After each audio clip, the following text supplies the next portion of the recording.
ንጉስ ሰለሞን በዛሬው መጽሐፍ ቅዱስ ታሪካችን ጌታችንና መድኃኒታችን ኢየሱስ ክርስቶስ እንኳን በአዲስ ኪዳን ስለ ሀብቱና ጥበቡ የመሰከረለት እስከዛሬ ከኖሩት ሁሉ እጅግ በጣም ጥበበኛ ሰው በመባል የሚታወቀው በታላቅ ጥበብ ሀብትና ኃይል የተባረከ ንጉስ ሰለሞን በሚያስደንቅ ጥበብና ማስተዋል እስራኤልን የመራ ንጉስ ሰለሞን ሊቆጠር የማይችል ሀብትና ጥበብ ዝናው በዓለም ገኖ የወጣው በጥበባዊ ዳኝነቱ የታወቀው ንጉስ ሰለሞን በዛሬው ታሪካችን የዳዊት ልጅ የድንቅ መቅደስ ሰሪና ዘመን በማይሽራቸው ምሳሌዎቹ የሚታወቀውን የንጉስ ሰለሞንን አስደናቂ የሕይወት ታሪክ እናያለን እንማራለን።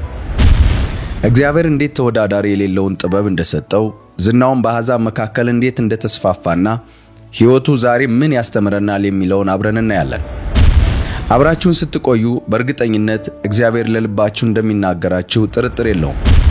እኛም ከእግዚአብሔር ቃል እውነት አንድም ሳንጨምርና ሳንቀንስ ወደ እናንተ በጥንቃቄ እናቀርባለን። አብራችሁን ቆዩ። ንጉስ ሰለሞን በሁለተኛ ሳሙኤል ምዕራፍ 12 ቁጥር 24 ላይ ስለ ሰለሞን አወላለድ እግዚአብሔር ቃል እንደዚህ ይላል። ከዚህም በኋላ ዳዊት ሚስቱን ቤርሳቤህን አጽናናት፣ ወደ እርሷም ገብቶ አብሯት ተኛ፣ ወንድ ልጅም ወለደችለት፣ ስሙንም ሰለሞን አለው፣ እግዚአብሔርም ወደደው። ሰሎሞን እነሆ በዳዊት ዘመነ መንግስት እነሆ ከዳዊት ቀጥሎ በትረ መንግስቱን የሚረከብ እንደሆነ የእግዚአብሔር ቃል በተለያየ መንገድ ለዳዊት ተነግሮታል። ዳዊት እግዚአብሔርን ቤት ለመስራት በተነሳ ጊዜ ካንተ በኋላ የሚነግሰው ልጅ ሰለሞን ቤቴን ይሰራል ብሎ እግዚአብሔር ቃል ይገባለት መሆኑን እናስታውሳለን። የእግዚአብሔር ቃል በአንደኛ ነገሥት ምዕራፍ 1 ላይ የዳዊት ልጅ አዶንያስ ለመንገስ ያደረገውን እንቅስቃሴ እንደዚህ ይነግረናል። ንጉስ ዳዊት እየሸመገለና እድሜው በጣም እየገፋ ሄደ። ልብስ ቢደራርቡትም እንኳን ሊሞቀው አልቻለም። ስለዚህ አገልጋዮች ንጉሱን የምትንከባከቡና የምታገለግለው ወጣት ድንግል እንፈልግ፣ እርሷም ጌታችን ንጉሱ እንዲሞቀው በጎን ትተኛ አሉ። ከዛም በመላው እስራኤል ቆንጆ ልጃገረድ ፈልገው ሱነማዊትን አቢሳን አገኙ፣ ለንጉሱም አመጡለት። ልጃገረዲቱም እጅግ ቆንጆ ነበረች፣ ንጉሱንም ትንከባከበውና ታገለግለው ነበር። ንጉሱ ግን ከእርሷ ጋር ግንኙነት አልነበረውም። በዚህ ጊዜ ከአጊት የተወለደው አዶንያስ እነግሳለሁ ብሎ ተነሳ። ስለዚህም ሰረገሎችንና ፈረሶችን እንዲሁም ከፊት ለፊት የሚሄዱ 50 ሰዎችን አዘጋጀ። አባቱም ለምን እንዲህ ታደርጋለህ ብሎ ገስጾ ሳያውቅም ነበርና። አዶንያስም እጅግ መልከመልካምና የአቤሴሎም ታናሽ ወንድም ነበር። አዶንያስ ከጽሩያ ልጅ ከዮአብና ከካህኑ ከአብያታር ጋር ተመካከረ፣ እነርሱም ድጋፋቸውን ሰጡት። ነገር ግን ካህኑ ሳዶቅ፣ የዮዳሄ ልጅ በናያስ፣ ነቢዩ ናታን፣ ሳሚ፣ ረሲና የዳዊት የክብር ዘመኞች ከአዶንያስ ጋር አልተባበሩም። ከዛም አዶንያስ ባይኖሮጌል አቅራቢያ ባለችው የዞሄል ድንጋይ አጠገብ በጎችን በሬዎችንና የሰቡ ጥጆችን ሰዋ። ወንድሞቹን ሁሉ የንጉሱም ልጆች እንዲሁም የቤተ መንግስቱን ሹማምንት የነበሩትን የይሁዳ ሰዎች ሁሉ ጠራ። ይሁን እንጂ ነቢዩ ናታንንም ሆነ በናያስን የክብር ዘበኞችንም ሆነ ወንድሙን ሰለሞንን አልጠራም።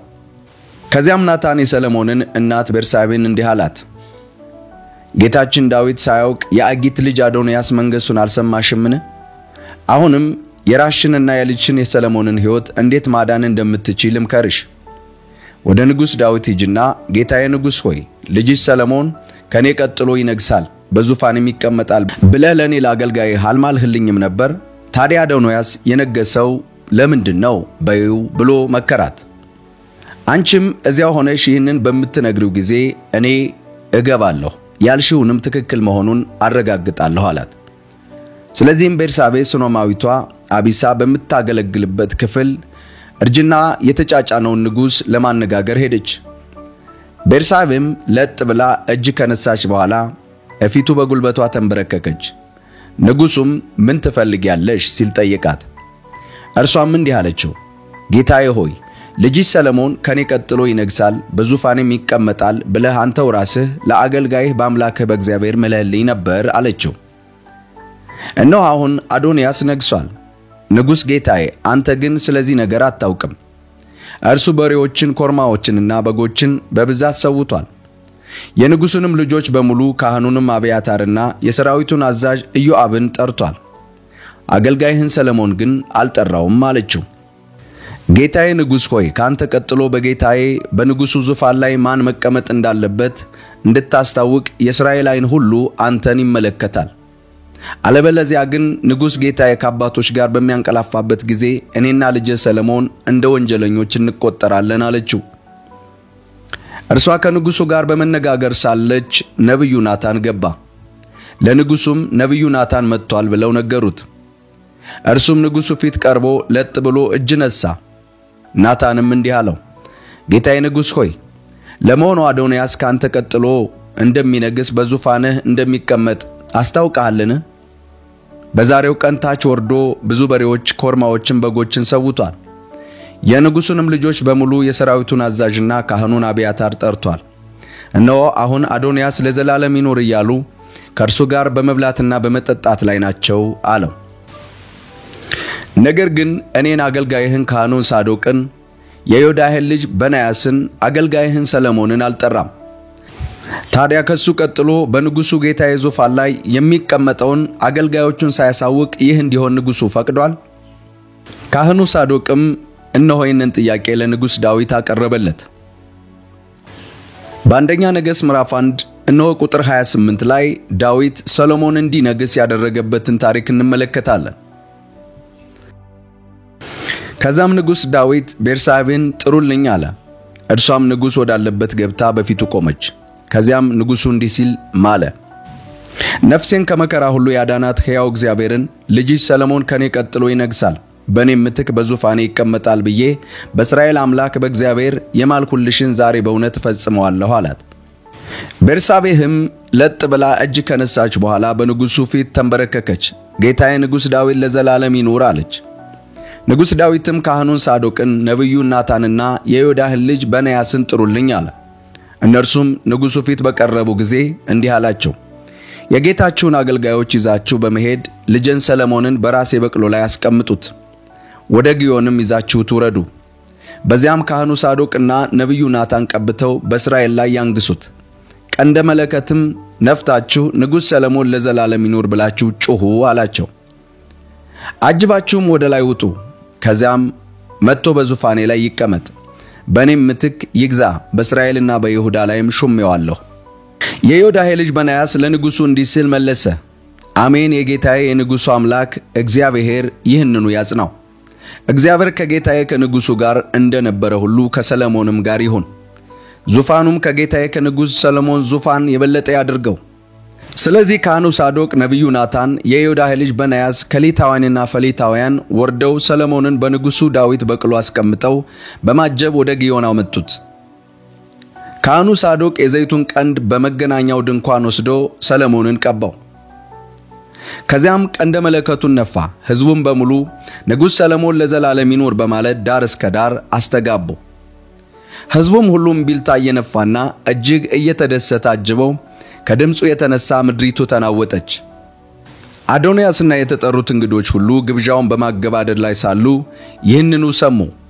ኢዮአብም የመለከቱ ድምፅ ሲሰማ ይህ በከተማይቱ ውስጥ የሚሰማው ድምፅ ምንድነው ሲል ጠየቀ። ኢዮአብም ገና ተናግሮ ሳይጨርስ የካህኑ የአብያታር ልጅ ዮናታን ደረሰ።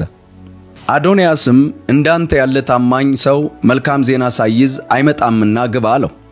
ዮናታንም እንዲህ ሲል መለሰ፣ ነገሩ ከቶ እንዲህ አይደለም። ጌታችን ንጉሥ ዳዊት ሰሎሞንን አንግሶታል። ንጉሡ ካህኑ ሳዶቅ፣ ነብዩ ናታን፣ የዮዳሄ ልጅ በናያስ፣ ከሊታውያንና ፈሊታውያን አብረውት እንዲሄዱ አድርጓል። እነርሱም በንጉሡ በቅሎ አስቀመጡት። ካህኑ ሳዶቅና ነብዩ ናታን በግዮን ቀብተው አንግሰውታል። ከዚያም ደስ ብሏቸው ወጥተዋል።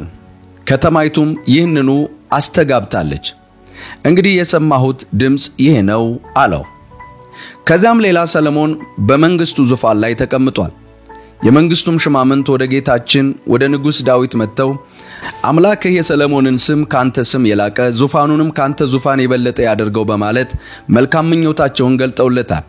ንጉሡም አልጋው ላይ ሆኖ በመስገድ ዛሬ በዙፋኔ ላይ የሚቀመጠው ወራሽ ዓይኔ እንዲያይ የፈቀደ የእስራኤል አምላክ እግዚአብሔር ምስጋና ይድረሰው አለ። በዚህም አዶንያስና የተጠራው እንግዶች በሙሉ ደንግጠው ተነሱ፣ በየአቅጣጫውም ተበታተኑ። አዶንያስ ግን ሰሎሞንን በመፍራት ሄዶ የመሠዊያውን ቀንድ ያዘ። ከዚያም ለሰሎሞን አዶንያስ እነሆ ንጉሥ ሰሎሞንን በመፍራት የመሠዊያውን ቀንድ ይዞ ተማጥኗል፣ እርሱም ባሪያውን በሰይፍ እንዳይገድለው ንጉሡ ሰሎሞን ዛሬውኑ ይማልልኝ ብሏል ብለው ነገሩት። ሰሎሞንም አካሄዱን ካሳመረ ከራስ ጠጉሩ አንዲት እንኳ መሬት ላይ አትወድቅም፣ ጥፋት ከተገኘበት ግን ይሞታል ሲል መለሰ። ከዚያም ንጉሥ ሰሎሞን ሰዎችን ልኮ ከመሠዊያው ላይ አወረዱት። አዶንያስም መጥቶ ለንጉሥ ሰሎሞን አጎንብሶ እጅ ነሣ። ሰሎሞንም በል ወደ ቤትህ ሂድ አለው። ንጉሥ ዳዊት የሚሞትበት ጊዜ በደረሰ ጊዜ በአንደኛ ነገሥት ምዕራፍ 2 ቁጥር 1 ላይ ልጁን ሰሎሞንን የሰጠውን ምክርና ትእዛዝ እናገኛለን። ዳዊት የሚሞትበት ጊዜ እንደተቃረበ ልጁን ሰሎሞንን እንዲህ ሲል አዘዘው፣ እነሆ እኔ የምድሩን ሁሉ መንገድ ልሄድ ነው። እንግዲህ በርታ፣ ሰውም ሁን፣ የአምላክህን የእግዚአብሔርን ትእዛዝ ጠብቅ፣ የምታደርገው ሁሉ እንዲከናወንልህ በምትሄድበትም ሁሉ እንዲሳካልህ በሙሴ ሕግ እንደተጻፈው በመንገዶቹ ተመላለስ። ሥርዓቶችንና ትእዛዞችን ሕግጋቱንና ደንቦችን ጠብቅ። እግዚአብሔር ዘሮች መንገዳቸውን ቢጠብቁ እንዲሁም በፍጹም ልባቸው በፍጹም ነፍሳቸው በታማኝነት በፊቴ ቢመላለሱ በእስራኤል ዙፋን ላይ የሚቀመጥ ሰው ከዘርህ አላሳጣም ሲል የሰጠኝ ተስፋ ይፈጽምልኛል። የጽሩያ ልጅ ኢዮአብ በእኔ ላይ ያደረገውን እንዲሁም በእስራኤል ሰራዊት አዛዦች በኔር ልጅ በአቤኔርና በዮቶሩ ልጅ በአሜሳያስ ላይ የፈጸመውን አንተው ራስህ ታውቃለህ። ጦርነት ሳይኖር በሰላሙ ጊዜ ደማቸውን አፍስሷል። በዚህም ደም ወገቡ ላይ የታጠቀውን ቀበቶና በእግሩ ላይ ያደረገውን ጫማ በክሏል። መደረግ ያለበትን በጥበብህ አድርግ፣ ከነሽበቱ በሰላም ወደ መቃብር እንዲወርድ አታድርግ። ከወንድምህ ከአቤሴሎም በሸሸው ጊዜ መልካም ነገር አድርገውልኛልና ለገላዳውያን ለቤዞርሊ ልጆች ግን በጎ ነገር አድርግላቸው። ማዕድህን ከሚካፈሉ ሰዎች ጋር አብረው ይብሉ። ወደ መሃናይም በሄዱ ጊዜ ክፉኛ የረገመኝን የባሕሩ ልጅ የቢንያምን የጌራ ልጅ ሳሚ እነሆ አንተ ዘንድ ይገኛል። ሊቀበለኝ ወደ ዮርዳኖስ ሲወርድ በሰይፍ አልገልህም ብዬ በእግዚአብሔር ስም ምዬለታለሁ። አሁን ግን በደል እንደሌለበት ሰው አትተው፣ ጥበበኛ ነህና መደረግ ያለበትን ታውቃለህ። ሽበቱን በደም ወደ መቃብር አውርድ።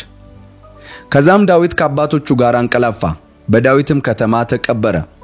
ዳዊት በኬብሮን 7 ዓመት በኢየሩሳሌምም 33 ዓመት በአጠቃላይ 40 ዓመት በእስራኤል ላይ ነገሰ።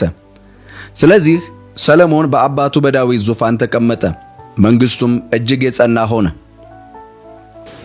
ቁጥር 13 ላይ የሰሎሞን መንግስት መጽናቱን የእግዚአብሔር ቃል ይነግረናል። በዚህ ጊዜ የአጊት ልጅ አዶንያስ ወደ ሰሎሞን እናት ወደ ቤርሳቤህ ሄደ። ቤርሳቤህም የመጣኸው በሰላም ነውን ስትል ጠየቀችው። እርሱም አዎን በሰላም ነው ብሎ መለሰ። ከዚህም የምነግርሽ ጉዳይ አለኝ አላት። እርሷም እሺ ተናገር ብላ መለሰች። እርሱም መንግስቱ የኔ እንደነበርና እስራኤልም ሁሉ እኔ እንድነግስ ዓይናቸውን ጥለውብኝ እንደነበር አንቺ ራስሽ ታውቂያለሽ። ሆኖም ግን ከእግዚአብሔር የተቆረጠለት ነውና ሁኔታውን ተለዋወጠ፣ መንግስቱም ለወንድሜ ተላለፈ አላት። አሁንም አንዲት ነገር እለምንሻለሁ፣ አታሳፍሪኝ። እርሷም በል እሺ ተናገር አለችው። እርሱም ንጉሥ ሰሎሞን መቼም እምቢ አይልሽምና ሱነማዊቷን አቢሳን እንዲድርልኝ ለምኝልኝ አላት። ቤርሳቤህም መልካም ነው፣ ይህንኑ ለንጉሥ እነግርልሃለሁ ብላ መለሰች። ስለዚህም ቤርሳቤህ የአዶንያስን ጉዳይ ልትነግረው ወደ ንጉሥ ሰሎሞን ሄደች። ንጉሡም ሊቀበላት ተነሳ። እጅ ከነሳትም በኋላ በዙፋኑ ላይ ተቀመጠ። ንጉሡም ለእናቱ ሌላ ዙፋን አስመጥቶ በቀኙ እንድትቀመጥ አደረጋት። እርሷም የምለምንህ አንዲት ነገር አለችኝና እባክህ እሺ በለኝ አለችው። ንጉሡም እናቴ ሆይ አላሳፍርሽምና ንገሪኝ ሲል መለሰ። ስለዚህ ሱነማዊቷን አቢሳን ወንድም አዶንያስ ቢያገባትስ አለችው። ንጉሥ ሰሎሞን እናቱን ስለምን ሱነማዊቷን አቢሳን ብቻ ለአዶንያስ ትጠይቅኛለሽ? ታላቅ ወንድሜ ስለሆነ መንግስቱንም ጠይቂለት እንጂ ለእርሱ ብቻ ሳይሆን እንዲሁም ለካህኑ ለአብያታርና ለጽሩያ ልጅ ለኢዮአብ ጠይቂላቸው አላት። ከዚያም ንጉሥ ሰሎሞን በእግዚአብሔር ስም እንዲህ ሲል ማለ፣ አዶንያስ ይህንን ስለጠየቀ በሞት ሳይቀጣ ቢቀር እግዚአብሔር ይፍረድብኝ፣ ከዚህም የባሰ ያምጣብኝ አለ። አሁንም በሚገባ ያጸናኝ በአባቴ በዳዊት ዙፋን ያስቀመጠኝና በሰጠውም ተስፋ መሰረት ስርወ መንግስቱን የመሰረተልኝን ሕያው እግዚአብሔርን አዶንያስ ዛሬ ይሞታል አለ። ስለዚህም አዶንያስ እንዲገደል ንጉሡ ሰለሞን የዮዳህን ልጅ በናያስን አዘዘው። በናያስም አዶንያስን መትቶ ገደለው። ንጉሥ ሰለሞንም ካህኑን አብያታርን ሞት የሚገባ ሰው ነበር፣ ነገር ግን የጌታን እግዚአብሔርን ታቦት በአባቴ በዳዊት ፊት ስለተሸከምህ አባቴ የተቀበለውን መከራ ሁሉ አብረኸው ስለተቀበልህ እኔ አሁን አልገልህም፣ አናቶት ወዳለው እርሻ ሂድ አለው። ስለዚህም እግዚአብሔር ስለ ኤሊ ቤት በሴሎም የተናገረውን ቃል ለመፈጸም ሰሎሞን አብያታርን ከእግዚአብሔር ክህነት አስወገደው። ከአቤሴሎም ጋር ሳይሆን ከአዶንያስ ጋር አሲሮ የነበረው ኢዮአብም ይህንን በሰማ ጊዜ ወደ እግዚአብሔር ድንኳን ሸሽቶ የመሠዊያውን ቀንድ ያዘ። ኢዮአብ ወደ እግዚአብሔር ድንኳን ሸሽቶ መሄዱንና በመሠዊያው አጠገብ መሆኑን ንጉሥ ሰሎሞን በሰማ ጊዜ የዮዳህን ልጅ በናያስን ሂድና ግደለው ብሎ አዘዘው። ስለዚህ በናያስ ወደ እግዚአብሔር ድንኳን ገብቶ ኢዮአብን ንጉሥ ከዚህ ውጣ ይልሃል አለው። እርሱ ግን አልወጣም፣ እዚህ ሞታለሁ አለው። በናያስም ኢዮአብን የሰጠኝ መልስ ይህ ነው በማለት ለንጉሡ ነገረው። ንጉሡም በናያስን እንዲህ ሲል አዘዘው፣ በል እንዳለው አድርግ፣ ግደልና ቅበረው። ኢዮአብም በከንቱ ካፈሰሰው ንጹሕ ደም እኔንና የአባቴን ቤት አንጻ። አባቴ ዳዊት ሳያውቅ ኢዮአብ በሁለት ሰዎች ላይ አደጋ ጥሎ በሰይፍ ገሏቸዋልና ስላፈሰሰውም ደም እግዚአብሔር ይበቀለዋል። የእስራኤል ሰራዊት አዛዥ የኔር ልጅ አቤኔርና የይሁዳ ሰራዊት አዛዥ የዮቴር ልጅ አሚሳይ ሁለቱም ከርሱ የተሻሉና ይበልጥ ትክክለኛ ሰዎች ነበሩ። ደማቸውንም ዕዳ ለዘላለም በኢዮአብና በዘሩ ላይ ይሁን፣ ነገር ግን በዳዊትና በዘሩ በቤቴና በዙፋኑ ላይ የእግዚአብሔር ሰላም ለዘላለም ጸንቶ ይኑር አለ ሰሎሞን። ስለዚህም የዮዳህ ልጅ በናያስ ወጣ፣ ኢዮአስንም ወግቶ ገደለው። እርሱም በምድረ በዳ ባለው በገዛ ምድሩ ተቀበረ። ንጉሡም በኢዮአብ ቦታ የዮዳህ ልጅ በናያስ በሰራዊቱ ላይ ሾመ። በአብያታርም ቦታ ካህኑን ሳዶቅን ተካ። ከዚያም ንጉሡ ሳሚን ጠርቶ እንዲህ አለው፣ በኢየሩሳሌም ቤት ሰርተህ እዚያው ተቀመጥ፣ ከዚያ ግን የትም አትሂድ። ነገር ግን ከዚያ ወጥተህ የቄድሮንን ሸለቆ ከተሻገርህ እንደምትሞት እወቅ፣ ደምህም በራስህ ላይ ይሆናል። ሳሚም መልሶ ንጉሡን መልካም፣ ባሪያ ጌታዬን ንጉሥ ያለውን ይፈጽማል አለው።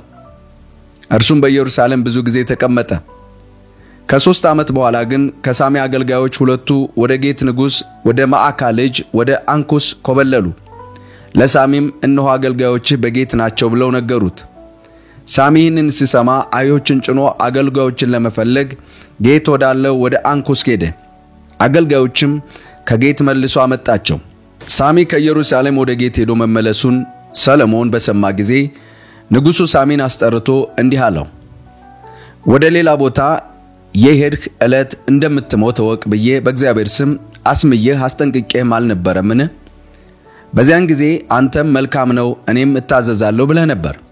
ታዲያ ለእግዚአብሔር የማልከውን መሐላ ያልጠበቅኸውና እኔን የሰጠኸውን ትእዛዝ ያልፈጸምኸው ለምንድን ነው አለው። ንጉሡም መልሶ ሳሚን እንዲህ አለው፣ በአባቴ በዳዊት ላይ ያደረግክበትን ክፉ ነገር ሁሉ ልብህ ያውቀዋል። ስለዚህም እግዚአብሔር ስለ ክፉ ሥራህ ብድሩን ይከፍልሃል። ንጉሥ ሰሎሞን ግን ይባረካል፣ የዳዊትም ዙፋን በእግዚአብሔር ፊት ለዘላለም ጸንቶ ይኖራል። ከዚያም ንጉሡ የዮዳህን ልጅ በናያስን አዘዘው። በናያስም ወጣ፣ ሳሚንም መትቶ ገደለው። በዚህ ጊዜም መንግስቱ በሰሎሞን እጅ ጸና።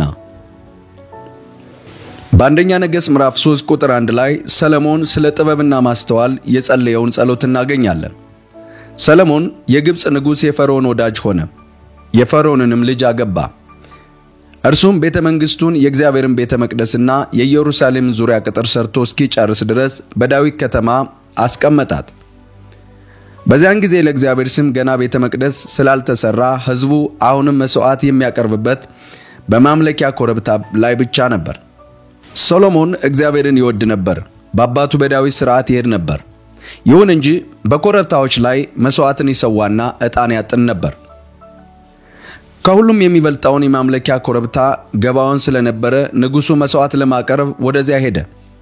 ሰሎሞንም በዛ መሠዊያ ላይ 1000 የሚቃጠል መስዋዕት አቀረበ። በገባዖንም እግዚአብሔር ለሰሎሞን ሌሊት በሕልም ተገለጠለት። እግዚአብሔርም እንድሰጥህ የምትፈልገውን ሁሉ ለምን አለው። ሰሎሞንም እንዲህ ሲል መለሰ፣ አባቴ ዳዊት በእውነት በጽድቅና በቅን ልቦና በፊትህ ስለተመላለሰ ለባሪያህ ታላቅ ቸርነትን አሳይተኸዋል። ይህ ታላቅ ቸርነት እንዲቀጥል በማድረግ ዛሬ በዙፋን ላይ የሚቀመጥ ልጅ ሰጥተኸዋል። እግዚአብሔር አምላኬ ሆይ ባሪያህ በአባቴ በዳዊት እግር ተተክቼ እንድነግስ አድርገሃል። እኔ ግን ገና ትንሽ ልጅ ስለሆንኩ መውጫና መግቢያዬን አላውቅም። ባሪያህ አንተ በመረጥከው ሕዝብ ከመብዛቱ የተነሳ ሊቆጠር በማይችል ታላቅ ሕዝብ መካከል ይገኛል። ስለዚህ መልካሙንና ክፉውን በመለየት ሕዝብህን ማስተዳደር እንዲችል ለባሪያህ አስተዋይ ልብን ስጠው። አለበለዚያማ ይህንን ታላቅ ሕዝብ ማን ሊያስተዳድር ይችላል? ሰሎሞን ይህንን በመለመኑ ጌታን ደስ አሰኘው። ስለዚህም እንዲህ አለው፣ ለራስህ ረጅም ዕድሜ ብልጽግናና እንድታገኝ ወይም ጠላቶችህ እንዲጠፉልህ ሳይሆን በትክክል ማስተዳደር እንድትችል ማስተዋልን ስለጠየቅ ይህንኑ አደርግልሃለሁ። ካንተ በፊት ማንም ያልነበረውን ካንተም በኋላ ማንም የማያገኘውን ጥበብና አስተዋይ ልቦና እሰጥሃለሁ። ከዚህም በላይ አንተ ያልጠየቅኸውን ብልጽግናና ክብር እሰጥሃለሁ። ይኸውም በሕይወት ዘመንህ የሚስተካከልህ ማንም ንጉሥ እንዳይኖር ነው አለው። አባትህ ዳዊት እንዳደረገው በመንገዴ ብትሄድ ሥርዓቴንና ትእዛዜን ብትጠብቅ ዕድሜህን አረዝመዋለሁ። ሰሎሞንም ከእንቅልፉ ነቃ፣ እነሆ ሕልም መሆኑን ተረዳ። ከዛም ወደ ኢየሩሳሌም ተመልሶ በጌታ ኪዳን ታቦት ፊት ቆመ። የሚቃጠል መስዋዕትና የህብረት መስዋዕት አቀረበ። ለሹማምንቱም ሁሉ ግብዣ አደረገ። በአንደኛ ነገሥት ምዕራፍ 3 ቁጥር 16 ላይ እነሆ የሰሎሞንን የጥበብ ፍትህና ፍርድ እንመለከታለን። በዚህ ጊዜ ሁለት ዝሙት አዳሪዎች ወደ ንጉሡ መጥተው ፊቱ ቆሙ። ከነርሱም አንዲቱ እንዲህ አለች፣ ጌታዬ ሆይ ይህች ሴትና እኔ በአንድ ቤት አብረን እንኖራለን። አብራኝ ያለችም እኔ ልጅ ወለድኩ። እኔ ከወለድኩ ከ3 ቀን በኋላ ይህች ሴት ወለደች። የነበርነው እኛ ብቻ ነን፣ ከሁለታችንም በቀር በዚያ ቤት ማንም አልነበረም። የዚህ ሴት ሕፃን ልጅ ስለተኛንበት ሌሊት ሞተ። ስለዚህም በኩለ ሌሊት ተነስታ እኔ አገልጋይን ተኝቼ ሳለሁ ልጄን ካጠገቤ ወሰደችው። ከዚያም የኔን ልጅ ራሷ ታቀፈች፣ የሞተ ልጇን አምጥታ በቅፌ አደረገችው። በማግስቱም ልጄን ላጠባ ስነሳ እነሆ ሞቷል። ነገር ግን በማለዳ በብርሃን ትክ ብዬ ስመለከተው እኔ የወለድሁት ልጅ አለመሆኑን ተገነዘብሁ። ሌላይቱም ሴት ነገሩን አንቺ እንደምትዩ አይደለም፣ የሞተው ያንቺ በሕይወት ያለው የኔ ነው አለች። የመጀመሪያዋ ሴት ግን አጠንክራ አይደለም፣ የሞተው የአንቺ በሕይወት ያለው ግን የኔ ልጅ ነው እያለች በሰሎሞን ፊት ይከራከሩ ነበር። በዚህም ሁኔታ በንጉሡ ፊት ተከራከሩ። ንጉሡ ይህችኛይቱ የኔ ልጅ በሕይወት ያለው ነው፣ ያንቺ የሞተው ነው ትላለች። ያችኛይቱም ደግሞ አይደለም፣ ያንቺ ልጅ ሞቷል፣ በሕይወት ያለው የኔ ነው ትላለች አለ። ከዚህም ንጉሡ እንግዲያውስ ሰይፍ አምጡልኝ አለ። ለንጉሡም ሰይፍ አመጡለት። በዚህ ጊዜ ንጉሡ በሉ በሕይወት ያለውን ልጅ ከሁለት ክፈሉና ለአንዷ ግማሹን ለሌላኛይቱ ደግሞ ግማሹን ስጡ ብሎ አዘዘ። በሕይወት ያለው ልጅ እናት ለልጇ እጅግ ስለራራች ንጉሡን ጌታዬ ሆይ እባክህ በሕይወት ያለው ሕፃን ለእርሷ ስጣት፣ አትግደለው አለች። ሌላኛይቱ ግን ለእኔም ሆነ ላንቺም አይሰጥም፣ ሁለት ላይ ይከፈል አለች። ከዚህም በኋላ ንጉሡ በሉ በሕይወት ያለውን ሕፃን ለመጀመሪያይቱ ሴት ስጧት፣ አትግደሉት፣ እናቱ እርሷ ናትና አለ። እስራኤላውያን ሁሉ ንጉሡ የሰጠውን ፍርድ ሲሰሙ ፈሩ። ፍትህ ለመስጠት የአምላክን ጥበብ የታደለ መሆኑንም አይተዋልና። ንጉሡ ሰሎሞን በነገሰበት ዘመን የይሁዳና የእስራኤል ሕዝቦች ብዛታቸው እንደ ባህር ዳር አሸዋ ሆነ፣ ይበሉም ይጠጡምና ይደሰቱም ነበር። ሰሎሞንም ከወንዙ አንስቶ እስከ ፍልስጤማውያን ምድር ከዚያም እስከ ግብጽ ዳርቻ ያሉትን መንግስታትን ሁሉ ገዛ። እነዚያም አገሮች ግብር አመጡለት፣ በሕይወትም ዘመኑ ሁሉ ተገዙለት።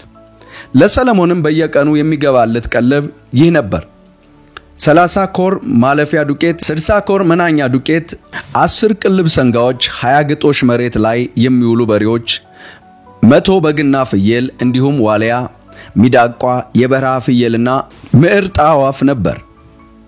ከወንዙ በስተምዕራብ ከፊስታ እስከ ጋዛ ያሉትን መንግስታት ስለገዛ በሁሉም አቅጣጫ ሰላም ትኖር ነበር። በሰሎሞን ዘመን ሁሉ ከዳን አንስቶ እስከ ቤርሳቤ ያለው ይሁዳና እስራኤል እያንዳንዱ ሰው ከወይኑና ከበለሱ ጥላ ስር በሰላም ለመኖር በቃ። ሰሎሞን ሰረገላ የሚጎትቱ ፈረሶች የሚያርዱበት 4000 ጋጥና 12000 ፈረሶች ነበሩት። የያውራጃው ሽማምንት በየወሩ ተራቸው ንጉሡ ሰሎሞንንና ወደ እርሱ ማዕድ የሚቀርቡትን ሁሉ ምንም ሳያጓድሉ ይቀልቡ ነበር። እንዲሁም ለሰረገላ ፈረሶችና ለፈጣን ፈረሶች የተመደበውን ገብስና ጭድ ከተፈለገው ቦታ ድረስ ያመጡ ነበር። እግዚአብሔር ለሰሎሞን ጥበብና እጅግ ታላቅ ማስተዋልን እንዲሁም በባህር ዳር እንዳለ አሸዋ የልብ ስፋትን ሰጠው። የሰሎሞን ጥበብ ከምስራቅ ሰዎች ሁሉ ጥበብ በጣም የላቀ ከግብጽም ጥበብ ሁሉ የበለጠ ነበር። እርሱም ከማንም ሰው ይልቅ ጥበበኛ ነበር። የሰሎሞን ጥበብና ዝና በዓለም ዙሪያ ሁሉ ላይ ወጣ። እርሱም 3000 ምሳሌዎችን ተናገረ። የመሐልዩም ቁጥር 1005 ነበረ። ከሊባኖስ ዝግባ አንስቶ በቅጥር ግንብ ላይ እስከ በቀለው ሂሶጵ ስለ እጽዋት ተናግሯል። እንዲሁም ስለ እንስሳት፣ ስለ ወፎች፣ በሆዳቸውም ስለሚሳቡ እንስሳትና ስለ ዓሦች ተናግሯል። ጥበቡም ከሰሙ ከዓለም ነገሥታት ሁሉ የተላኩ የያገሩ ሰዎች ሁሉ የሰሎሞንን ጥበብ ለማድመጥ መጡ። በአንደኛ ነገሥት ምዕራፍ 5 ቁጥር 1 ላይ ጀምሮ ሰሎሞን ቤተ መቅደሱን ለመስራት ሲዘጋጅ እናገኛለን። የጢሮስ ንጉሥ ኪራም በዘመኑ ሁሉ ለዳዊት ወዳጅ ነበር። ሰሎሞን በአባቱ እግር ስለተተካ መቀባቱንም በሰማ ጊዜ መልእክተኞችን ወደ ሰሎሞን ላከ። ሰሎሞንም እንዲህ የሚል መልእክት ወደ ኪራም መልሶ ላከ። አባቴ ዳዊት በዙሪያው ሁሉ ከገጠመው ጦርነት የተነሳ እግዚአብሔር ጠላቶቹን ከእግሩ በታች እስኪጥልለት ድረስ ለአምላኩ ለእግዚአብሔር ስም ቤተ መቅደስ መስራት እንዳልቻለ ታውቃለህ። አሁን ግን አምላኬ እግዚአብሔር በዙሪያዬ ሁሉ ሰላም ሰጥቶኛል፣ ጠላትም የለብኝም። እነሆ እግዚአብሔር ለአባቴ ለዳዊት ለስሜ ቤተ መቅደስ የሚሰራልኝ ካንተ ቀጥሎ በዙፋንህ የማስቀምጠው ልጅ ነው ብሎ እንደነገረው ለአምላኬ ለእግዚአብሔር ስም ቤተ መቅደስ ለመስራት አስቤያለሁ። ስለዚህ የሊባኖስ ዝግባ እንዲቆርጥልኝ ትእዛዝ ስጥ። ሰዎችም ከሰዎች ጋር አብረው ይሰራሉ። የሰዎችህንም ደሞዝ አንተ በወሰንከው ከፍላለሁ። ከሰዎችም መካከል እንደ ሲዶናውያን እንጨት መቁረጥ እስከሚችል የሰለጠነ ሰው አለመኖሩን ራስህ ታውቃለህና። ኪራምም የሰሎሞንን መልእክት በደረሰው ጊዜ እጅግ ደስ ስላለው ይህንን ታላቅ ሕዝብ እንዲመራ ለዳዊት ጥበበኛ ልጅ ሰጥቶታልና ዛሬ ምስጋና ለእግዚአብሔር ይገባዋል አለ። ስለዚህ ኪራም ለሰሎሞን እንዲህ ሲል መለሰለት፣ የላከው መልእክት ደርሶኛል። የዝግባውንና የጽዱን ግንድ በማቅረብ ረገድ የምትፈልገውን ሁሉ ለማድረግ ዝግጁ ነኝ። ሰዎች ግን ከሊባኖስ እስከ ባህሩ ድረስ ጎትተው ያወርዳሉ። እኔም ግንዱን ሁሉ ታስሮ አንተ እስከ ወሰንከው ስፍራ በባህር ተንሳፎ እስኪደርስ አደርጋለሁ። እዚያም እኔ እፈታዋለሁ፣ አንተም ትወስደዋለህ። አንተም ለቤተሰቤ ቀለብ በመስጠት ፍላጎቴን ታሟላለህ። በዚህ ሁኔታ ኪራም ለሰሎሞን የሚያስፈልገውን የዝግባና የጥድ ግንድ በሙሉ ያቀርብ ጀመር። ሰሎሞን ደግሞ ለኪራም ቤተሰቦች ቀለብ እንዲሆን 20,000 የቆሮስ መስፈሪያ ስንዴ፣ 20,000 ኮሮስ ንጹህ የወይራ ዘይት ሰጠው። ይህም ባለማቋረጥ በየዓመቱ ለኪራም ይሰጥ ነበር። እግዚአብሔርም በገባለት ተስፋ መሰረት ለሰሎሞን ጥበብን ሰጠው። በኪራምና በሰሎሞን መካከል መልካም ግንኙነት ነበር። ሁለቱም ቃል ኪዳን አደረጉ። ንጉሥ ሰሎሞን ከመላው እስራኤል የጉልበት ሠራተኞችን መለመለ። ቁጥራቸውም 30,000 ነበር። እነዚህንም 1 ወር በሊባኖስ እንዲሰሩ 2 ወር በቤታቸው እንዲያርፉ በማድረግ 10,000 ወር ተራ ግብቶ ላካቸው። የጉልበት ሠራተኞችም አለቃ አዶንራም ነበር። ሰሎሞንም በኮረብታማው አገር 70,000 ተሸካሚዎችና 80,000 ድንጋይ ጠራቢዎች ነበሩት። እንዲሁም ሥራው ከሚቆጣጠሩ 3300 ኃላፊዎች ነበሩት። እነዚህ በንጉሡ ትእዛዝ ለቤተ መቅደሱ መሠረት የሚሆን ታላላቅና ምርጥ ድንጋይ ፈልፍለው በማውጣት የተጠረበ ድንጋይ አዘጋጁ። የሰሎሞንና የኪራም የእጅ ባለሙያዎች እንዲሁም የጌባል ሰዎች ለቤተ መቅደሱ የሚያስፈልገውን እንጨትና ድንጋይ ፈልፍለው አዘጋጁ። በአንደኛ ነገሥት ምዕራፍ 6 ቁጥር 1 ላይ ሰሎሞን ቤተ መቅደሱን መስራት መጀመሩን እናገኛለን። እስራኤላውያን ከግብጽ በወጡ በ480 ዓመት ሰሎሞን በእስራኤል ላይ በነገሰ በአራተኛው ዓመት ዚፍ በተባለው በሁለተኛው ወር ሰሎሞን የእግዚአብሔርን ቤተ መቅደስ መስራት ጀመረ። ንጉሥ ሰሎሞን ለእግዚአብሔር የሠራው ቤተ መቅደስ ርዝመቱ 60 ክንድ፣ ወርዱም 20 ክንድ፣ ቁመቱም 30 ክንድ ነበር። በቤተ መቅደሱም ዋነኛ አዳራሽ ፊት ለፊት ያለውን በረንዳ ወርዱ እንደ ቤተ መቅደሱ ወርድ ሁሉ 20 ክንድ ነበር። ርዝመቱ 10 ክንድ ወደ ውጭ የወጣ ነበር። ለቤተ መቅደሱም ባለ አይነ ርግብ መስኮቶች አበጀ። በዋናው ቤተ መቅደስና በቅድስተ ቅዱሳኑ ግድግዳ ዙሪያ ልዩ ክፍሎች ያሉት ቀጥተኛ ግንብ ሰራ። የምድር ቤቱ ወርድ 5 ክንድ፣ የመካከለኛው ፎቅ 6 ክንድ፣ የሶስተኛው ፎቅ 7 ክንድ ነበር። የቤተ መቅደሱንም ግድግዳ ዘልቆ እንዳይገባ ከቤተ መቅደሱ ግንብ ውጭ ዙሪያውን እርከኖች አደረገ። ቤተ መቅደሱ የተሰራው እዚያው ድንጋይ ተቆፍሮ ከወጣበት ቦታ በተዘጋጀ ድንጋይ በመሆኑ የመራጃ የመሮ ወይም ደግሞ የሌላ የብረት ነክ መሳሪያ ድምጽ በቤተ መቅደሱ አካባቢ አልተሰማም ነበር። የምድር ቤቱ መግቢያ በስተደቡብ በኩል ባለው የቤተ መቅደሱ ጎን ሲሆን ወደ መካከለኛውና ከዚያም ወደ ውጨኛው ፎቅ የሚወጣው ደረጃ ነበር። ቤተ መቅደሱንም በዚሁ ሁኔታ ሰርቶ ጨረሰ። ለጣራው ተሸካሚ አደረገለት፣ በዝግባ ሳንቃም ከደነው። በቤተ መቅደሱም ዙሪያ በሙሉ ቁመታቸው 5 ክንድ የሆነ ክፍሎች ሰራ። እነዚህም ከቤተ መቅደሱ ጋር በዝግባ አግዳሚ እንጨት አያያዛቸው። የእግዚአብሔር ቃል እንዲህ ሲል ወደ ሰሎሞን መጣ። ስለምትሰራው ስለዚህ ቤተ መቅደስ ሥርዓቴን ብትከተል፣ ፍርዴንም በተግባር ብትጠብቅ፣ ትእዛዞቼንም ብትከተላቸውም ለአባት ለዳዊት የሰጠሁትን ተስፋ ባንተ ፈጽመዋለሁ። በእስራኤላውያን መካከል እኖራለሁ፣ ሕዝቤም እስራኤልም አልተውም። ስለዚህ ሰሎሞን ቤተ መቅደሱን ሰርቶ ፈጸመ። የውስጡንም ግድግዳ ከቤተ መቅደሱ ወለል እስከ ጣራው ድረስ በዝግባ ሳንቃ ለበጠ። የቤተ መቅደሱንም ወለል የጥድ ሳንቃ ለበሰው። በቤተ መቅደሱም ውስጥ በስተኋላው በኩል 20 ክንድ ቅድስተ ቅዱሳን እንዲሆን ከወለሉም አንስቶ እስከ ጣራው ድረስ በዝግባ ሳንቃዎች ጋረደው። በቅድስተ ቅዱሳኑ ፊት ለፊት ያለውን ዋና አዳራሽ ርዝመቱን 40 ክንድ ነበር። የቤተ መቅደሱም ውስጥ በሙሉ በዝግባ የተለበጠ ሲሆን ይህም በእንቡጥ አበቦችና በፈኩ አበቦች ቅርጽ የተጌጠ ነበር። በሙሉ ዝግባ እንጂ በሚታይ ድንጋይ አልነበረም።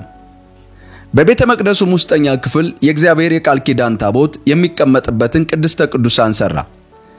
ቅድስተ ቅዱሳኑም ርዝመኑ 20 ክንድ፣ ወርዱም 20 ክንድ፣ ቁመቱም 20 ክንድ ነበር። ውስጡንም በንጹህ ወርቅ ለበጠው። ከዝግባ የተሰራውንም መሠዊያ በወርቅ ለበጠው። ሰሎሞንም ቤተ መቅደሱን በውስጥ በኩል በንጹህ ወርቅ ለበጠው። በወርቅ በተለበጠው ቅድስተ ቅዱሳን ፊት ለፊት የወርቅ ሰንሰለቶችን ዘረጋ። ስለዚህም ውስጡን በሙሉ በወርቅ ለበጠው። በቅድስተ ቅዱሳኑም ውስጥ ያለውን መሠዊያ እንዲሁም በወርቅ ለበጠው። በቅድስተ ቅዱሳኑም ውስጥ ቁመቱም 10 ክንድ የሆነ 2 የኪሩቤል ቅርጽ ከወይራ እንጨት ሰራ። የአንደኛውም ኪሩብ አንዱ ክንፍ 5 ክንድ፣ ሌላኛውም ኪሩብ እንዲሁ 5 ክንድ ነበር። ይህም ከአንዱ ክንፍ ጫፍ እስከ ሌላኛው ጫፍ 10 ክንድ ማለት ነው። የሁለተኛውም ኪሩብ ክንፍ እንዲሁ 10 ክንድ ሆነ። ሁለቱ ኪሩብ በመጠንና በቅርጽ አንድ አይነት ነበሩ። የእያንዳንዱም ኪሩብ ቁመት 10 ክንድ ነበረ። ክንፎቻቸውም እንደተዘረጋ ኪሩብ ወስዶ በቅድስተ ቅዱሳኑ አኖራቸው። የአንዱም ኪሩብ ክንፍ ከግድግዳው ጋር፣ የሌላኛውም ኪሩብ ክንፍ ደግሞ ሌላውን ግድግዳ ይነካ ነበር። ሌሎችም ክንፎቻቸውን በቅድስተ ቅዱሳን መካከል እርስ በርሳቸው ይነካኩ ነበር። ኪሩቤልንም በወርቅ ለበጣቸው። በመቅደሱም ግድግዳ ዙሪያ ላይ ሁሉን በውስጥ በውጭም ኪሩቤሉን ከዘንባባ ዛፎች ከፈነዱ አበቦች ጋር ቀረጸ። እንዲሁም የቅድስተ ቅዱሳኑንና የመቅደሱን ወለል በሙሉ በወርቅ ለበጠ። ለቅድስተ ቅዱሳኑ መግቢያ የወይራ እንጨት ደጃፎች ሰራ። መቃኖቻቸውንና መድረኮቻቸውን ባለ 5 ማዕዘን አደረገ። በሁለቱ የወይራ እንጨት መዝጊያዎችም ላይ ኪሩቡን የዘንባባ ዛፎችንና የፈነዱ አበቦችን ቀረጸ፣ በወርቅም ለበጣቸው። እንዲሁም ለዋናው አዳራሽ መግቢያ ባለ 4 ማዕዘን የወይራ እንጨት ሳንቃ ሰራ። እያንዳንዱም በማጠፊያ ያያይዛቸው ጀመር። ሳንቃዎችም የተያያዙት 2 መዝጊያዎችን አበጀ። ኪሩቤልንም የዘንባባ ዛፎችንና የፈኩ ዛፎችንም ቀረጻቸው። ቅርጹንም ሰራ፣ ጥሩ አድርጎም በወርቅ ለበጠው። የውስጠኛውን አደባባይ በ3 ረድፍ ጥርብ ድንጋይና በአንድ ረድፍ የዝግባ ሳንቃ ሰራቸው። የእግዚአብሔርን ቤተ መቅደስ በ4ኛው ዓመት ዚፍ በተባለ ወር መሰረቱ ተጣለ። በ11ኛው ዓመት ቡል በተባለውም በ8ኛው ወር ቤተ መቅደሱ በዝርዝር ጥናቱ መሰረት እንደታቀደው ተፈጸመ። ሰርቶ የጨረሰውም 7 ዓመት ጊዜ ውስጥ ነበር። ሰለሞን የራሱን ቤተ መንግሥት ሰርቶ ለመጨረስ 13 ዓመት ፈጀበት። በአንደኛ ነገሥት ምዕራፍ 7 ቁጥር 2 ላይ የሊባኖስ ዱር የተባለ ቤተ መንግሥት ሠራ። ይህም ርዝመቱ 100 ክንድ ወርዱም 50 ክንድ ቁመቱም 30 ክንድ ሲሆን በአራት ረድፍ የቆሙ የዝግባ ምሰሶዎች ደግፈው የያዟቸው አግዳሚ የዝግባ ተሸካሚዎች ነበሩት። ቤቱ ከምሰሶዎች ላይ ያረፉ አግዳሚ ተሸካሚዎችም አሉት። በእያንዳንዱም አምድ ላይ 15 በድምሩ 45 ተሸካሚዎች ሲኖሩት ከነዚህም ተሸካሚዎች ላይ ከዝግባ የተሰራ የጣሪያ ክዳን ነበር። መስኮቶችንም ከፍ ባለ የተሰራ በ3 ምድብ የተከፋፈሉ ትይዩ ነበሩ። በሮች በሙሉ ባለ 4 ማዕዘን መቃኖች ያሏቸው በ3 ድምር የተከፈሉና ትይዩ ነበሩ። ሰለሞን ባለ ብዙ ምሰሶ አዳራሽ የተባለ ቤትም ሰራ። የዚህም ርዝመቱ 50 ክንድ ወርዱም 30 ክንድ ነበር። በስተፊት በኩልም ጣሪያ ያለውንና በአማድ የተደገፈ መመላለሻ ነበረው። ዳኝነት የሚታይበትም የዙፋን ችሎት አዳራሽ ሰራ። ይኸውም የፍትህ አዳራሽ የተባለው ነው። ይህም ከወለሉ አንስቶ እስከ ጣራው ድረስ በዝግባ ሳንቃ ሸፈነው። ከአዳራሹም በስተጀርባ ባለው አደባባይ መኖሪያ እንዲሆነው የተሰራ ቤተ መንግሥት በዚህም ተመሳሳይ ነበር። ሰለሞንም ላገባት ለፈርዖን ልጅ ይህንኑ ቤተ መንግሥት የመሰለ አዳራሽ ሰራ። ከውጭ አንስቶ እስከ ትልቁ አደባባይ ከመሰረቱ አንስቶ እስከ ምድያማቱ ያለው የሕንጻ ሥራ በሙሉ በውስጥም በውጭም በልክ በልኩ በተቆረጠና አምሮ በተስተካከለ ምርጥ ድንጋይ የተሰራ ነበር። መሰረቱም 10 እና 8 ክንድ ርዝመት ባላቸው ምርጥ በሆኑ ታላላቅ ድንጋዮች የተሰራ ነበር። በላዩም ላይ ምርጥ የሆኑ በልክ በልኩ የተቆረጡ ድንጋዮችና የዝግባ ሳንቃዎች ነበሩት። የእግዚአብሔርን ቤተ መቅደስ ውስጠኛ አደባባይ ለመመላለሻ በረንዳው ጭምር እንደ ትልቁ አደባባይ አምሮ በተጠረበ 3 ረድፍ ድንጋዮች ተስተካክሎ በተከመረ በአንድ ረድፍ የዝግባ ሳንቃ የታጠረ ነበር። ንጉሥ ሰለሞን የእግዚአብሔርን ቤተ መቅደስ ሥራ ሁሉ ከፈጸመ በኋላ አባቱ ዳዊት ለእግዚአብሔር ያለውን ብሩንና ወርቁን እንዲሁም ዕቃውን አምጥቶ በእግዚአብሔር ቤት መቅደስ ግምጃ ቤት አኖረው። በአንደኛ ነገሥት ምዕራፍ 8 ቁጥር 1 ላይ የእግዚአብሔርን የቃል ኪዳኑን ታቦት ወደ መቅደሱ እንደገባ የእግዚአብሔር ቃል እንደዚህ ይነግረናል። ከዚያም ንጉሥ ሰለሞን የእግዚአብሔርን የኪዳኑን ታቦት ከዳዊት ከተማ ከጽዮን ለማምጣት የእስራኤልን ሽማግሌዎች የእስራኤልን ነገድ አለቆችና የእስራኤልን ጎሳ ሹማምንት ሁሉ እርሱ ወዳለበት ወደ ኢየሩሳሌም ጠራቸው። በዓሉ በሚከበርበት ኤታኒም በተባለው በ7ኛው ወር የእስራኤል ወንዶች ሁሉ ንጉሥ ሰለሞን ወዳለበት ተሰበሰቡ። የእስራኤል ሽማግሌዎች ሁሉ በመጡ ጊዜ ካህናቱ ታቦቱን አነሱ። የእግዚአብሔርንም ታቦት የመገናኛውን ድንኳንና በውስጡ ያሉትን ንዋየ ቅድሳት ሁሉ አመጡ። ካህናቱና ሌዋውያን ይህንን ሁሉ ተሸከሙ። ንጉሥ ሰለሞንና አብሮ በዚያ የተሰበሰበው መላው የእስራኤል ጉባኤ በታቦቱ ፊት በመሆን ስፍር ቁጥር የሌለው በግና በሬ ሰዋ። ከዚያም ካህናቱ የእግዚአብሔርን የኪዳኑን ታቦት አምጥተው በቤተ መቅደስ ውስጥ ወዳለው ማደሪያ ወደ ቅድስተ ቅዱሳኑ በማስገባት ከኪሩቤል ክንፍ በታች አኖሩት። ኪሩቤሉም ታቦቱ ባለበት ቦታ ላይ ክንፋቸውን ዘግተው ታቦቱንና መሎጊያውን ጋረዱ። መሎጊያዎችም ከመርዘማቸው የተነሳ ጫፎቻቸው ከቅድስተ ቅዱሳኑ ፊት ለፊት ካለው ከመቅደሱ ሆኖ ይታይ ነበር። ከመቅደሱ ወዲያ ላለ ሰው ግን አይታይም ነበር። እስከ ዛሬም ድረስ እዚያው ይገኛል። የእስራኤል ልጆች ከግብጽ ምድር በወጡ ጊዜ እግዚአብሔር ከእስራኤል ጋር ኪዳን በገባበት በኮሬብ ሙሴ በታቦቱ ውስጥ ካስቀመጣቸው 2 የድንጋይ ጽላቶች በቀር በታቦቱ ውስጥ ምንም አልነበረም።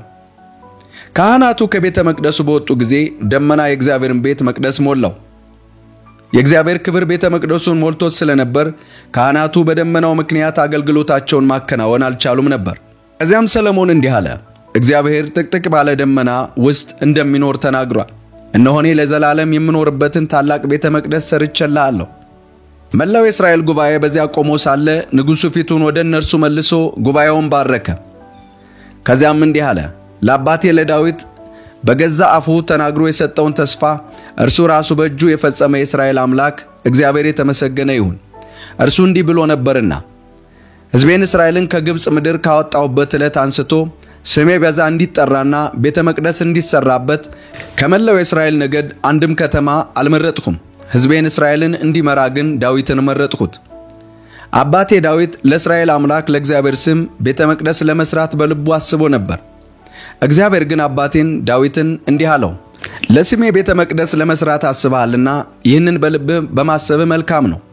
ይሁን እንጂ ቤተ መቅደሱን የምትሰራው አንተ ሳይሆን ካንተ የሚወለደው ልጅህ ነው። አሁን ለስሜ ቤተ መቅደስ የሚሰራው እርሱ ነው። እግዚአብሔር የሰጠውን ተስፋ ፈጽሟል። እግዚአብሔር በሰጠው ተስፋ መሰረት በአባቴ በዳዊት እግር ተተክቻለሁ፣ በእስራኤል ዙፋን ተቀምጫለሁ። እንዲሁም ለእስራኤል አምላክ ለእግዚአብሔር ስም ቤተ መቅደስ ሰርቻለሁ።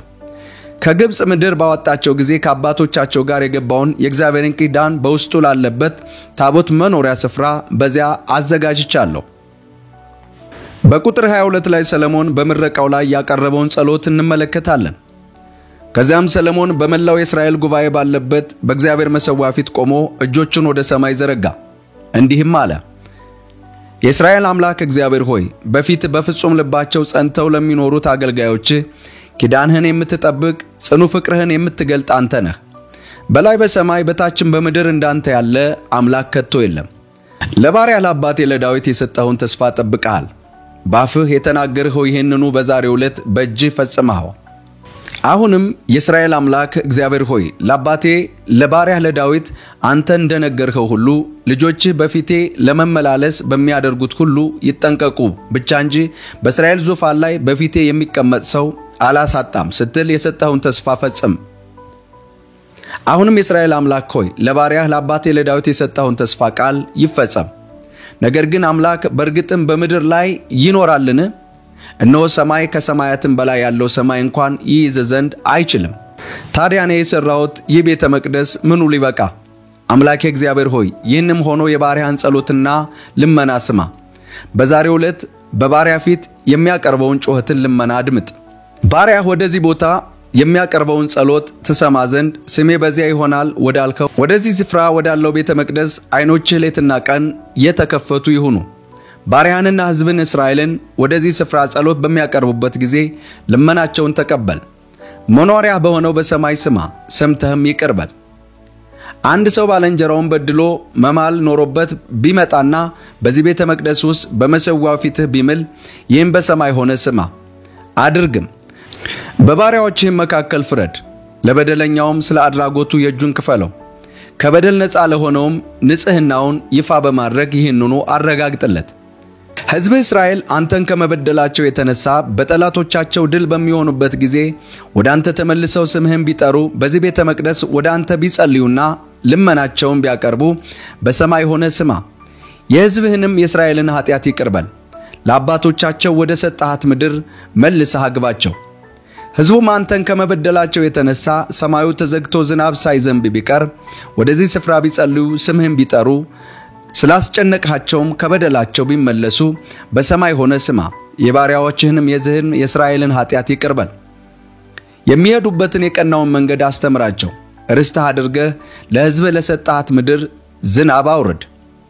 በምድሪቱ ላይ ራብ ወይም ቸነፈር በሚመጣበት ዋግ ወይም አረም በሚከሰትበት አንበጣ ወይም ኩብኩባ በሚወርድበት ወይም በምድራቸው ውስጥ ባሉት ከተሞቻቸው ጠላት ቢከባቸው እንዲሁም ማንኛውም አይነት ጥፋት ወይም በሽታ በሚመጣባቸው ጊዜ ከሕዝብ ከእስራኤል ማንኛውም ሰው የልቡን ጭንቀት አውቆ እጆቹን ወደዚህ ቤተ መቅደስ በመዘርጋት ጸሎትና ልመና በሚያቀርብበት ጊዜ ሁሉ በማደሪያ በሰማይ ሆነ ስማ፣ ይቅር በል አድርግም።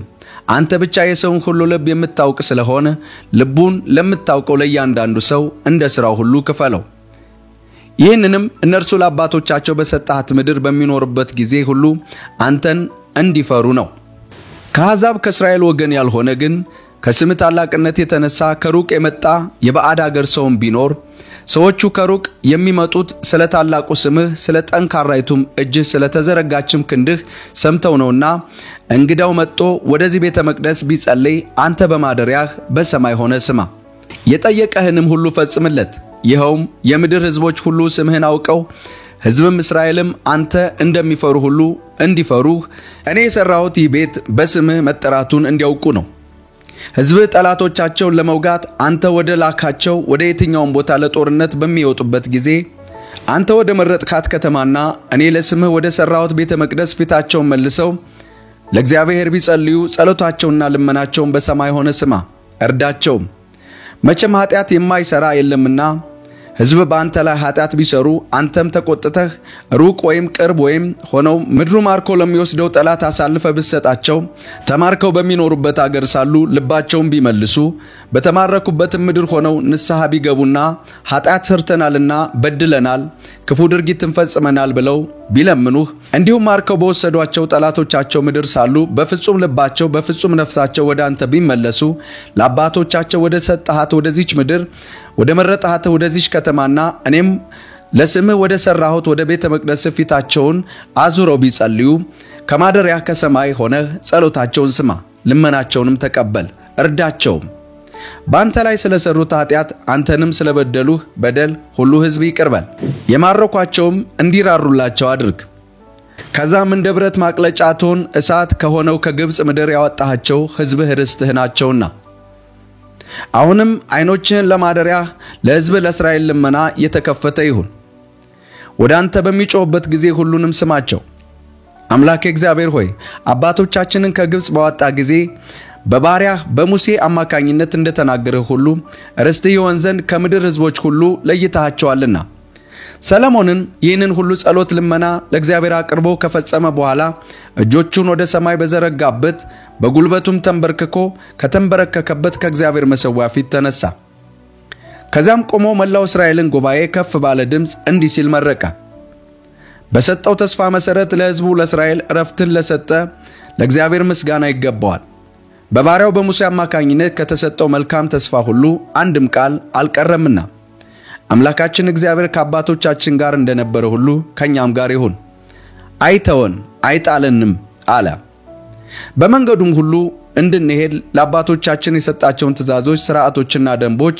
እንድንጠብቅ ልባችንን ወደ እርሱ ይመልስ በየዕለቱም ባሪያውንና ሕዝቡን እስራኤልን በሚያስፈልጋቸው ሁሉ እንዲረዳቸው ይህች በእግዚአብሔር ፊት ያቀረብኋት የራሴ ልመና በቀንና በሌሊት ወደ አምላካችን ወደ እግዚአብሔር ፊት ትቅረብ ይኸውም የምድር ሕዝቦች ሁሉ እግዚአብሔር ብቻ አምላክ እንደሆነና ከእርሱ በቀር ሌላ አምላክ እንደሌለ ያውቁ ዘንድ ነው ስለዚህም እንደ ዛሬው ዕለት ሁሉ በሥርዓቱ እንድንኖርና ትእዛዙን እንድንጠብቅ ልባችን ለአምላካችን ለእግዚአብሔር የተገዛ ይሁን በአንደኛ ነገሥት ምዕራፍ 8 ቁጥር 62 ላይ ቤተ መቅደሱ መመረቁን እንደዚህ ይነግረናል ከዚያም ንጉሡና ከእርሱ ጋር ያሉት እስራኤል ሁሉ በእግዚአብሔር ፊት መሥዋዕትን አቀረቡ ሰለሞን 22000 በሬ 120000 የበግና የፍየል የህብረት መሥዋዕት አድርጎ ለእግዚአብሔር አቀረበ ንጉሡና እስራኤላውያን ሁሉ የእግዚአብሔርን ቤተ መቅደስ በዚህ ሁኔታ ቀደሱ በዚያን ዕለት ንጉሡ በእግዚአብሔር ቤተ መቅደስ ፊት ለፊት ያለውን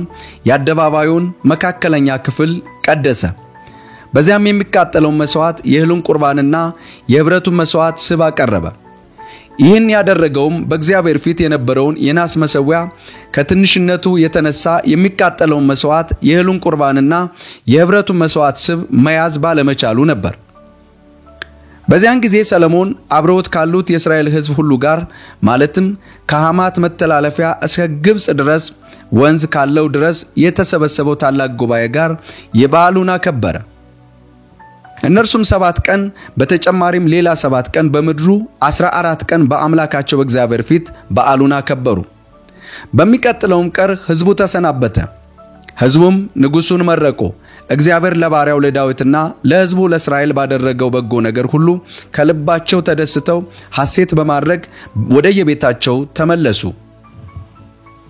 አንደኛ ነገሥት ምዕራፍ 9 ቁጥር 1 ላይ እግዚአብሔር ለሰለሞን ዳግመኛ ተገለጠለት ሰለሞን የእግዚአብሔርን ቤተ መቅደስና የራሱን ቤተ መቅደስ ሰርቶ ከጨረሰና ለመስራቅ የፈለገውን ሁሉ ካከናወነ በኋላ እግዚአብሔር ለሰለሞን በገባዖን ተገልጦ እንዲህ አለው በፊቴ ያቀረበውን ጸሎትና ልመና ሰምቻለሁ ይህ የሰራውን ቤተ መቅደስ ስሜ በዚያ ለዘላለም እንዲኖር በማድረግ ቀድሼዋለሁ አይኖችና ልቤ ምን ጊዜም ወደዚያ ይሆናሉ አንተም አባትህ ዳዊት እንዳደረገው በልበቅንነትና በትክክለኛነት ብትሄድ የማዝህን ሁሉ ብትፈጽም ሥርዓቴንና ሕጌን ብትጠብቅ ለአባትህ ለዳዊት በእስራኤል ዙፋን ላይ የሚቀመጥ ከዘሩ ሰው አላሳጣም በማለት በሰጠው ተስፋ መሰረት ዙፋንህን በእስራኤል ላይ ለዘላለም አጸናለሁ ነገር ግን አንተም ሆነ ልጆችህ እኔ ከመከተል ወደ ኋላ ብትመለሱ የሰጧችሁን ትእዛዞችና ሥርዓቶች ሳትጠብቁ ብትቀሩ ሄዳችሁም ሌሎችን አማልክት ብታመልኩና ብትሰግዱላቸው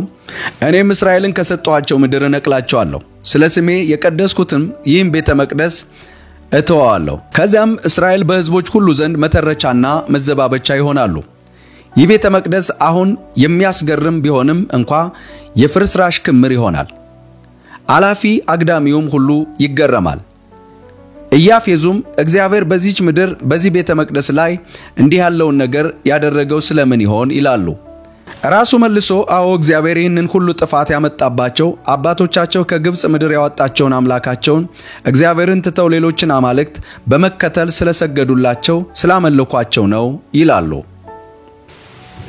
በአንደኛ ነገሥት ምዕራፍ 10 ላይ ኢትዮጵያዊት ተብላ የምትነገረው ንግሥተ ሳባ ወደ ሰሎሞን የሄደችውን ወይም ጉብኝቷን እናገኛለን ንግሥተ ሳባ የሰሎሞንን ዝናና ከእግዚአብሔር ስም ጋር ያለውን ግንኙነት በሰማች ጊዜ አስቸጋሪ በሆኑ ጥያቄዎች ልትፈትነው መጣች ታላቅ አጀብ አስከትላ ሽቶ እጅግ ብዙ ወርቅና የከበረ ዕንቁ በግመል አስጭና ኢየሩሳሌም ከደረሰች በኋላ ወደ ሰሎሞን ገብታ በልቧ ያለውን ጥያቄ ሁሉ አቀረበችለት ሰሎሞንም የጠየቀችውን ሁሉ መለሰላት ንጉሡ አቅቶት የቀረ አንዳችም ጥያቄ አልነበረም ንግሥተ ሳባ የሰሎሞንን ጥበብ ሁሉ የሰራውንም ቤተ መቅደስ ስትመለከት እንዲሁም በገበታው ላይ የሚቀርበውን መብል የሹማምንቱን አቀማመጥ አሳላፊዎችን ከነደንብ ልብሳቸው ጠጅ አሳላፊዎችንም ደግሞ በእግዚአብሔር ቤተ መቅደስ ያቀረቡትን የሚቃጠል መስዋዕት ስታይ እጅግ ተደነቀች ንጉሡንም እንዲህ አለችው ስላከናወንከው ሥራና ስለ ጥበብህ በአገሬ ሳለው የሰማሁት ትክክል ነው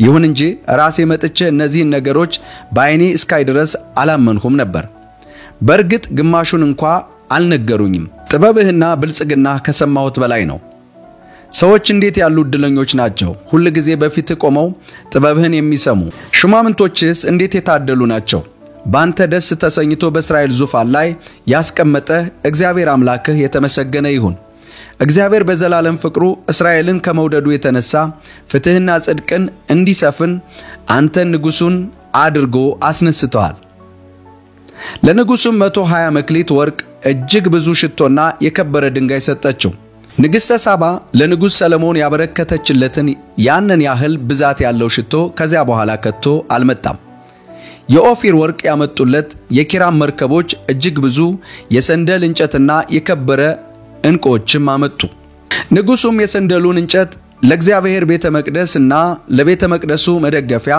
ለበገናና ለመሰንቆ መስሪያ አዋለው ይህንን ያህል ብዛት ያለውን የሰንደል እንጨት እስከ ዛሬ ድረስ ከቶ አልመጣም አልታየምም ንጉሥ ሰሎሞን ለንግሥተ ሳባ ከቤተ መንግሥቱ በልግስና ከሚሰጣት ሌላ የፈለገችውንና የጠየቀችውን ሁሉ ሰጣት ከዛም ከአጃቢዎቿ ጋር ወደ አገሯ ተመለሰች በአንደኛ ነገሥት ምዕራፍ 11 ከቁጥር 1 ጀምሮ የሰሎሞንን አሳዛኝ ፍጻሜ እንደዚህ ይነግረናል ንጉሥ ሰሎሞን ከፈርዖን ልጅ ሌላ ብዙ የባዕድ አገር ሴቶችን ማለትም ሞዓባውያንን አሞናውያንን ኤዶማውያንን ሲዶናውያንን ኬጢያውያንን አፈቀረ እነዚህም እግዚአብሔር እስራኤላውያንን ልባቸውን ወደ አማልክታቸው በርግጥ ይመልሱታልና ከነርሱ ጋር መጋባት የለባቸውም ካላቸው አሕዛብ ወገን ነበሩ ሆኖም ሰሎሞን ከነዚሁ ጋር በፍቅር ጠና እርሱም ከነገሥታት የተወለዱ 700 ሚስቶችና 300 ቁባቶች ነበሩት ሚስቶቹም ልቡ ወደ ሌላ እንዲያዘነብል አደረጉት ሰሎሞንም በሸመገለ ጊዜ ሚስቶቹ ልቡን ወደ ሌሎች አማልክት መለሱ የአባቱም የዳዊት ልብ እንደተገዛ ሁሉ በፍጹም ልቡ ለአምላኩ ለእግዚአብሔር አልተገዛም ሰሎሞንም የሲዶናውያንን ሴቶች አምላክ አስታሮትን አጸያፊውን የአሞናውያንን አምላክ ሚልኮንንም ተከተለ ስለዚህም ሰሎሞን በእግዚአብሔር ፊት ክፉ ድርጊት ፈጸመ እንደ አባቱ እንደ ዳዊት እስከ መጨረሻው እግዚአብሔርን አልተከተለም ሰሎሞን ከኢየሩሳሌም በስተምስራቅ ባለው ተራራ ላይ ለአጸያፊው የአሞን አምላክ ለካሞሽ እንዲሁም አጸያፊ ለሆነው ለአሞናውያን አምላክ ለሞሎክ ማምለኪያ ኮረብታ ሰራ ለአማልክቶቻቸው ጣል ለሚያጥኑና መስዋዕት ለሚያቀርቡ ለሌሎች ሚስቶቹ ሁሉ በዚሁ አይነት ሰራላቸው ሰሎሞን ሁለት ጊዜ ከተገለጠለት ከእግዚአብሔር አምላክ ከእግዚአብሔር ልቡ ስለሸፈተ እግዚአብሔር ተቆጣው ምንም እንኳ ሌሎችን አማልክት እንዳይከተል ሰሎሞንን ቢከለክለውም ሰሎሞን የእግዚአብሔርን ትእዛዝ አልጠበቀም ስለዚህ እግዚአብሔር ሰሎሞንን እንዲህ አለው፣ ይህንን በማድረግህ ያዘዝሁህን ኪዳንና ሥርዓቴን ባለመጠበቅህ መንግሥትህን ካንተ ወስጄ ከአገልጋዮችህ ላንዱ ሰጣለሁ። ይህ ግን ስለ አባትህ ስለ ዳዊት ስል በዘመንህ አላደርገውም። መንግሥትህን የምቀደው ከልጅህ እጅ ነው። ይህም ሆኖ መንግሥቱ በሙሉ አልነጥቀውም። ነገር ግን ስለ ባሪያዬ ስለ ዳዊት ስለ መረጥኩት ስለ ኢየሩሳሌም ስል ለልጅህ አንድ ነገድ እሰጠዋለሁ አለው። ይህም ማለት በሮብዓም ዘመን የሰሜን እስራኤልና የደቡብ ይሁዳ የተከፈለበት ታሪክ ነው። በአንደኛ ነገሥት ምዕራፍ 11 ቁጥር 42 ላይ የሰሎሞንን ሞት ይነግረናል። ሰሎሞን በመላው እስራኤል ላይ በኢየሩሳሌም የነገሰው 40 ዓመት ነበር። ከአባቶቹ ጋር አንቀላፋ፣ በአባቱ በዳዊት ከተማ ተቀበረ። ልጁም ሮብዓም በእግሩ ተተክቶ ነገሰ ይለናል። ውድ የአሳፍ ቲዩብ ቤተሰቦች፣ ከዛሬ ከሰሎሞን ታሪክ እንደምንማረው እግዚአብሔር የነገረንን የተስፋ ቃል ጠብቀን እግዚአብሔርን እስከ መጨረሻ ልናከብረውና ልናገለግለው ይገባል። የሰሎሞን ፍጻሜ እጅግ ልብ የሚሰብርና አሳዛኝ ታሪክ ነው። ሰሎሞን 2 ጊዜ ከተገለጠለት ከእግዚአብሔር ፊቱን ሲመልስ እነሆ ለጣዖታትና ለአማልክቶች እነሆ ፊቱን ሲሰጥ እናያለን። እኔና እናንተ በዚህ ዘመን ላይ በእግዚአብሔር ቤት ያለን አካሄዳችንን ዕለት ዕለት ልንመረምር ይገባል። ፍጻሜያችንን በትክክል ወስነን ልንራመድና እስከ መጨረሻው ጸንተን ኢየሱስ ክርስቶስ እንድንወርሰው ያዘጋጀልንን ሰማያዊ ኢየሩሳሌም ልንወርስ ያስፈልገናል። ማንም የቆመ ቢመስለው እንዳይወድቅ ይጠንቀቅ ይላል እግዚአብሔር ቃል። እያንዳንዳችን በእግዚአብሔር ቤት ስንመላለስ እግዚአብሔርን ስናገለግል እነሆ አገልግሎታችንን ዕለት ዕለት በፊቱ ስናደርግ በጥንቃቄ እንድንመላለስ ያስፈልጋል። እግዚአብሔር አምላክ ምንም ከፍ ባለ ቅባት ላይ ቢያስነሳንም ነገር ግን ኃጢአት ካደረግነ እግዚአብሔር ቀናተኛ አምላክ ነውና ፍጻሜያችን ጥሩ አይሆንም። ከሰሎሞን ያየነውም ይህንኑ ነው። ምንም ዝናና ባለጸግነት ያለው ሰው ዓለምን ጉድ ያስባለ ቤተ መቅደስ ቢሰራም ዓለምን ጉድ ያስባለ ጥበብ ያለው ሰው ቢሆንም ነገር ግን በመጨረሻ ከእግዚአብሔር ሕግ ፊቱን በመመለሱ እግዚአብሔር ሲቆጣውና ፍጻሜውም አሳዛኝ ሲሆን እንመለከታለን። እኔና እናንተ እስከ መጨረሻ ጸንተን የምንኖርበትን ጸጋና ኃይል እግዚአብሔር ይስጠን እንላለን። ጸጋ ይብዛላችሁ።